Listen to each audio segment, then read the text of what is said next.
2025-2026 ஆண்டிற்கான பொறியியல் படிப்புகளுக்கான தரவரிசை பட்டியல் நாளை வெளியிடப்படுகிறது. தமிழகத்தில் அண்ணா பல்கலைக்கழகத்தின் கீழ் செயல்படும் 440க்கும் மேற்பட்ட பொறியியல் கல்லூரிகள் செயல்பட்டு வருகின்றன. இதில் பல்கலைக்கழக துறைகள், அரசு மற்றும் அரசு உதவி பெறும் பொறியியல் கல்லூரிகள், தனியார் கல்லூரிகள் ஆகியவை அடங்கும். இந்த கல்லூரிகளில் பிஇ, பிடெக் படிப்புகளில் சுமார் 2 லட்சம் இடங்கள் அரசு ஒதுக்கீட்டு இடங்களாக உள்ளன. இந்த இடங்களில் மாணவர்கள் சேர்க்கை பொது கலந்தாய்வு மூலம் நிரப்பப்படுகிறது.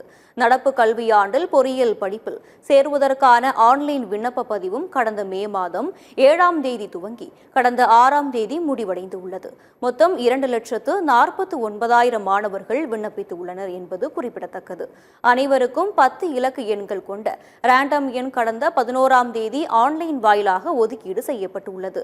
ரேண்டம் எண் ஒதுக்கப்பட்டதை தொடர்ந்து பொறியியல் சேர்க்கை சேவை மையங்களில் மாணவர்களின் சான்றிதழ்களை ஆன்லைனில் சரிபார்க்கும் பணி கடந்த 10ஆம் தேதி துவங்கி 20ஆம் தேதி முடிவடைந்து உள்ளது. இந்நிலையில் பொறியியல் படிப்புக்கு விண்ணப்பித்த மாணவர்களின் தரவரிசை பட்டியல் நாளை வெளியிடப்படுகிறது. சென்னை கிண்டியில் உள்ள மாநில தொழில்நுட்ப கல்வி இயக்ககத்தின் உயர்கல்வித்துறை அமைச்சர் கோவி செழியன் தரவரிசை பட்டியலை வெளியிடுகிறார். மேலும் கலந்தாய்வு கால அட்டவணையையும் அவர் வெளியிடுகிறார். தரவரிசை பட்டியலை ஆன்லைனில் தெரிந்து கொள்ளவும் ஏற்பாடு செய்யப்பட்டுள்ளது.